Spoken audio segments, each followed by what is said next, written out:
Whom do you love the most? The self, no doubt in that.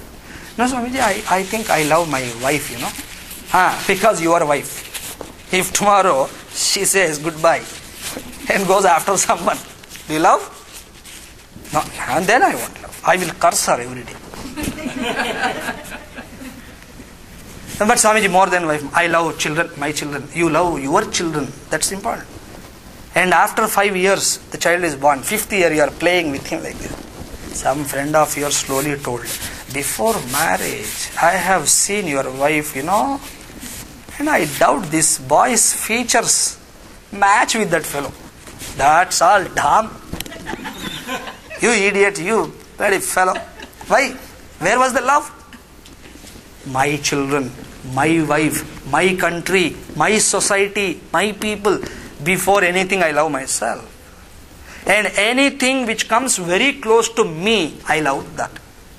Anything which goes against me, I don't love that. So if God is the means, I cannot love Him totally. Parama Prema is not possible. If God is the end also, I may love Him, great, but not the absolute.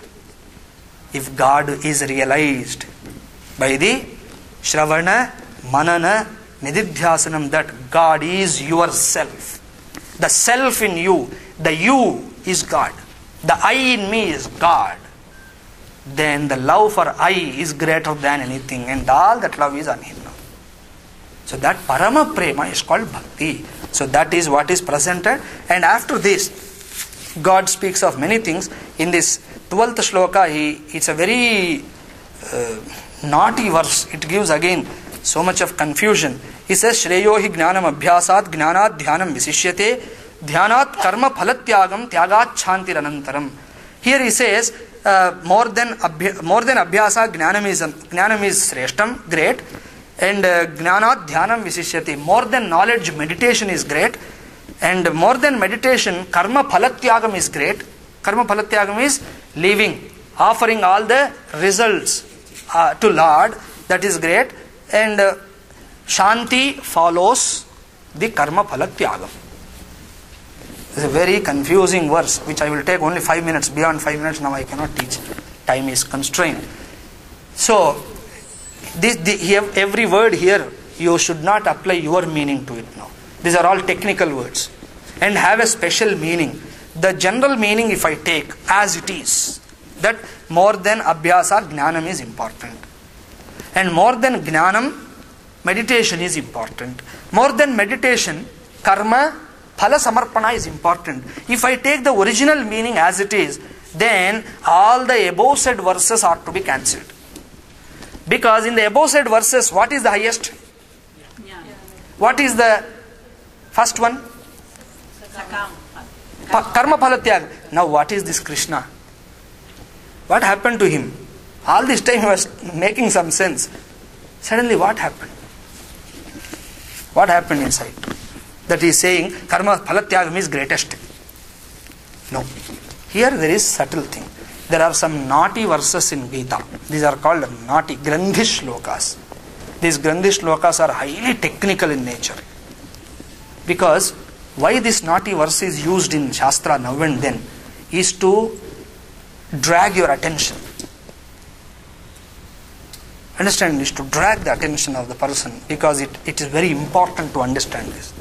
So if that is presented plainly, you will continue your sleep. Understand? Adhai dadapya shaktosi kartum madhyogam ashrita. Somebody is chanting, you are sleeping. So suddenly comes a shloka wherein the sarva karma sannyasam is counted in the beginning. Here if it is glorified, then you will get up and see what is happening. Understand? That is how you have to wake up the mind.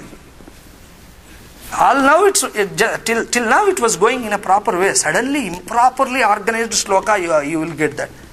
अरे भाई अब तक मैं क्या सुन रहा हूँ, ये क्या बोल रहा है फिर? Is it that I am sleeping or Krishna something happened? Then you will get up, then you will get a chance to talk to your mind again. So here, abhyasam means any practice, religious practice without knowledge. There's a special meaning. You should not apply this meaning wherever you get this word, okay? In Vedanta Shastra, in Sanskrit, one meaning we don't have. Everywhere it is to be given. And this is called Artha Sandarbha Prayoga. in that artha, in that sandarbha, it differs. So if the meaning I am giving you now for this verse is only for this and this like verses. Not for every meaning. Whenever you see abhyasa, don't mean this, okay? So abhyasa in this shloka means any practice without knowledge. And jnana means just knowledge without practice. And dhyana means combination of the two. And karma phalatyagam, of course, I have told you, offering sarva karma to Lord. Phala as Lord. So instead of doing, obvious, now we will see the shloka. Abhyasat jnanam param.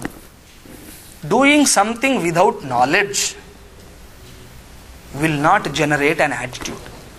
Suppose if I am worshipping Lord, I don't know any knowledge, I don't have anything about Lord in my head. I am offering flowers, how it will be? So mechanical.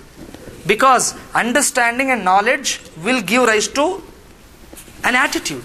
And attitude is expressed. So if I don't have any understanding, how will be my puja? Your puja is just physical exercise of taking and putting. Coffee ayinda? Avutunda. Toraga jai. Is coffee ready?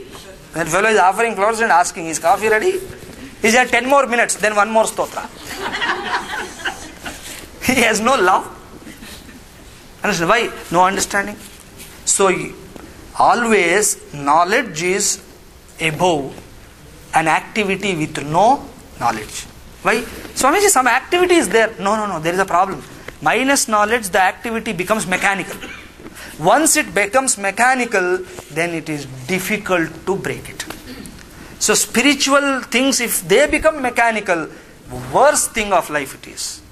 Other things may become mechanical. Of course, driving of the car should become mechanical. Every time you are new to driving, then you will be the source of reducing population. That's all. It should become mechanical, but spirituality should not become mechanical. Religious activity should never become mechanical. So that is why Bhagavan says, Abhyasa is one, more than Abhyasa, Jnana is important. But Jnana, I have knowledge, but I never execute. So there are, Vedanta Jnana is there, only knowledge is enough. But here is a religious way of life, wherein I am to do. There are two types of knowledge.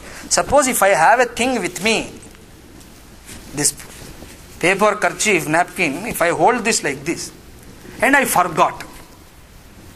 Here, to have the napkin, to have this, only knowledge is enough. I need not do anything.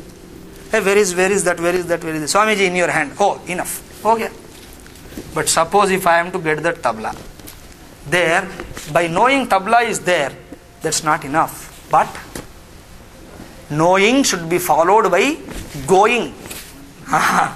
Like that, here also the same thing. So there are, knowledge is, in Upanishad is knowing is enough, because it is talking about you. But here are some things which not only you, but world, etc. So here, Jnanam is just knowledge, and that is not converted into activity. So though this is considered great, but it is inferior to Dhyanam. Dhyanam, here special meaning, not your meditation. Eyes up and all crazy postures. People, generally small children get afraid also to see this fellow. Not that fellow. Not that. Dhyanam is both knowledge and activity together. That's called meditation, wherein your mind will not run here and there. Why? I have an attitude and expression. And when attitude, expression, everything is together, where is the chance for the mind to run? Got my point? So if I don't have attitude, then physically I am doing something, my mind is somewhere else. But when I have understanding, attitude, everything, will my mind run away from there? No. That's why it's called meditation in that way. So, and these are all okay, but where shall I begin? Karma phalatyaga. Now, without karma phalatyagam, you can never reach this. So karma phalatyagam, when I do, I am peaceful. If I keep the result, you will always be in some tension. Because result, drishti, the orientation of the result is always future orientation, right? When I am looking for result, I am looking for future. Right or not? Yes? or just no present. Any result is future. And when I want, when I did something, up to here I have the capability, karmanyeva adhikaraste. I can do this work. But result is a result of so many factors. Not only mine. My doing it is not the determining factor, but there are other factors which work on it now, from my karma onwards. Right, sir? So on that I have no control. When universal laws are working on that karma which you did, you cannot do anything. You have no control over universal laws. So then it's not in my control. If I am too much obsessed that I should get only this type of result, you can have an idea, if I get this, okay, I will be happy. Or if by God's grace, let me have this result. To that extent it's okay. But if I am obsessed with a particular form of result, then you know what you are doing actually? You are trying to control the future. And whenever you try to control anything which is not in your hands, you will suffer, including your children. If you want to control your child who is 25 years old and whose body weight is 98 kilos and regularly goes to gym, be careful. Don't try to control him. Why? Not in your hands now. Anything if I want to control which is not accessible to me, that becomes a source of unhappiness, source of frustration, source of all problems. Name it, it is the source. Controlling the future is like that. No one ever could pronounce that I will control the future. It's not possible. That which cannot be controlled is called future. I cannot control. So if I am obsessed with karma phalam, I am trying to control future, which is that I am going against dharma. I am adharmic now. And wherever you are going against dharma, you will suffer. No, I am a great devotee. Still you will suffer. Because if you go against to the gravitational force, you will fall down. Swamiji, but I do lot of upasana. Still you will fall down. Why? No alignment with that. Like that, if you don't align yourself with dharma, that which is, then you will suffer. In spite of all your bhakti, you will suffer. So Bhagavan says, if you keep this desire with you, the result with you, karma phalam with you, though you listen to 101 things, now and then you will look into that again. So better give that to me and forget. And do the karma in a possible dexterous way. Whatever the best you can do, do the best. Try your best in every test, leave the rest to God's trust. He will take care. Because after crossing that level wherein you cannot act, your thinking is a waste of time, waste of energy, waste of everything. So don't think now. Just now say, Bhagavan, I gave it to you. And God will take care. That is why we have an analogy in Bhagavatam wherein this, our beloved Lord, the Lord of our hearts, Lord Krishna, is presented as a thief. And that too local thief. Always taking that little butter. Makhan chor. We have to pause a while and understand why Makhan chor. He has gone to a house anyway. Could somehow manage to get into neighbor's house. Why only Makhan? He could have taken this and that also. But no, he will take only the butter.